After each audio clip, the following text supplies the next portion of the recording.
अष्टमैथुन एक अष्टमैथुनों के अंतर्गत है और ये भयानक रोग है, भयानक रोग। इसमें संकोच की बात नहीं, जैसे डॉक्टर से संकोच नहीं, ऐसे शास्त्र और सदगुरुदेव ये संकोच का विषय नहीं। ये वो भयानक रोग है जो कैंसर से भी, टीवी से भी बड़ा भयानक रोग है, बड़ा भयानक रोग। उसकी तो औषधि, इसकी औषधि नहीं, वो तो प्रारब्ध से आ रहा है। ये आप वर्तमान क्रिया को बिगाड़ कर अपना नाश कर रहे हैं। इसीलिए ब्रह्मा जी ने कहा कि जो अपने ज्ञान बल से ऊंचाई पर चढ़े, हमने उनको भ्रष्ट होते देखा है, लेकिन जिसने हे नंदन नंदन आपके चरणों का आश्रय ले लिया, बड़ी बड़ी ऊंचाइयों को हंसते हुए पार कर गए।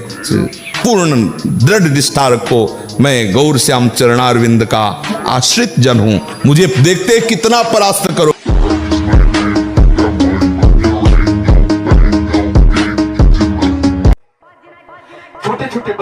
स्कूलों में जाते हैं और उनको गलत विद्यार्थियों का संग मिलता है, तो प्रत्येक 100 में 1 को नहीं कह सकते 99 के जैसा हम मिले हैं अभी तक, 100 में 1 को नहीं कह सकते, लेकिन 99 ऐसे मिले हैं 100 में 99 जो इस रोग से ग्रसित हैं। पहले शायद वो पढ़ाई अपने लोगों के यहाँ नहीं थी, आज हमें बच्चे बताते हैं कि एक चैप्टर भी इसी प्रसंग का रखा जाता है।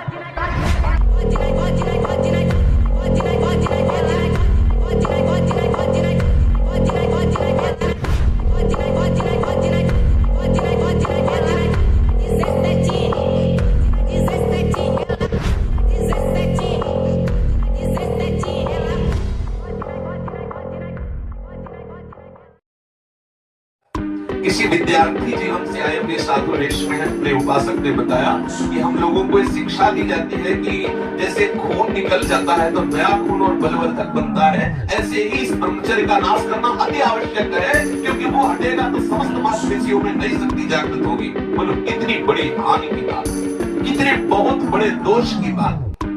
छोटे छोटे बालकों की जिनकी किसी भी तरह से ब्रह्मचर्य नष्ट करने की अवस्था नहीं हुई, वो अपने ब्रह्मचर्य का संहार कर रहे हैं केवल मनोरंजन के लिए।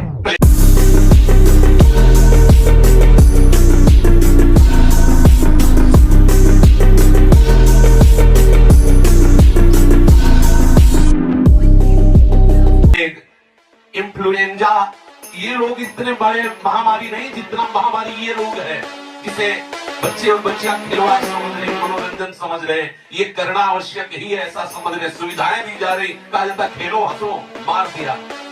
अभी किसी योग्य नहीं हो पाए और उनको सारी योग्यता नाश करने की शिक्षा दे दी गई और नष्ट हो गए, ना वो गृहस्थी लायक रह गए, ना विरक्ति लायक रह गए।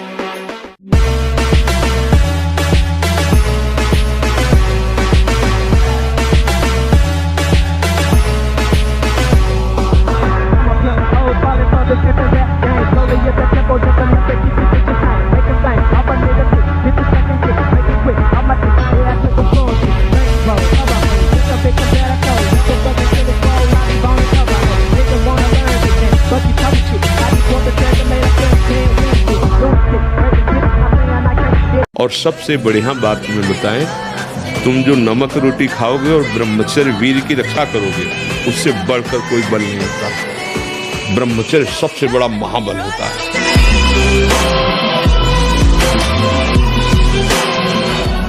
इससे हमारी समाज को जो हम चिल्ला चिल्ला के कह रहे हैं कि आप मांस मत खाओ, मछली मत खाओ, तो कहते हैं हम बलहीन हो जाएंगे, तो इससे प्रमाण मिलेगा कि संयम और साधना से कैसा बल आता है। अब मांस खाने से आप मोटे हो सकते हो, चर्बी बढ़ सकती है, लेकिन अगर आप ब्रह्मचर्य से हो, अध्यात्म में चलते हो, पवित्र आचरण करते हो, तो आप अपने से डबल वजन वाले को पटक सकते हो।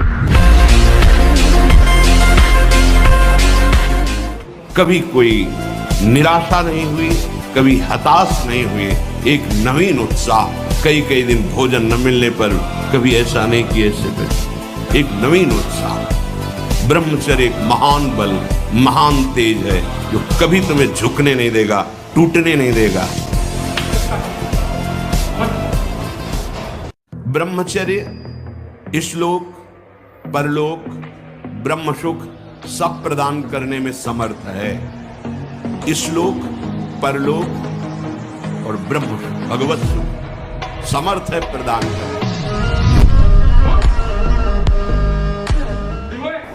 ब्रह्मचर्य का पालन कैसे करें? ब्रह्मचर्य क्या है? ब्रह्मचर्य तेज, ब्रह्मचर्य ऊर्जा है, ब्रह्मचर्य हमारे शरीर की ताकत है। ब्रह्मचर्य एक ऐसी व्यवस्था है जिससे साध करके हम अपनी कुंडलियों को जागृत कर सकते हैं। अगर आप ब्रह्मचर्य नहीं तो ये मत करना। इसकी क्षमता केवल ब्रह्मचारी की है। इसे त्राटक क्रिया कहते हैं। इससे मन बहुत जल्दी वश में होता है और ऐसा एकाग्र पुरुष जो संकल्प करेगा वही हो जाएगा।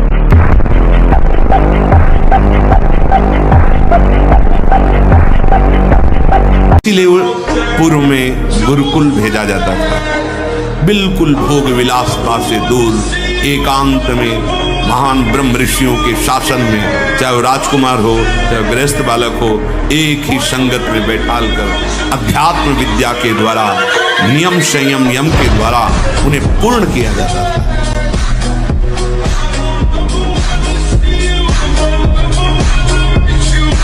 ब्रह्मचर्य बहुत जोर का एक यम है। ब्रह्मचर्य के बिना जीवन मृत है, मृत जीवन। ब्रह्मचर्य अमृत है।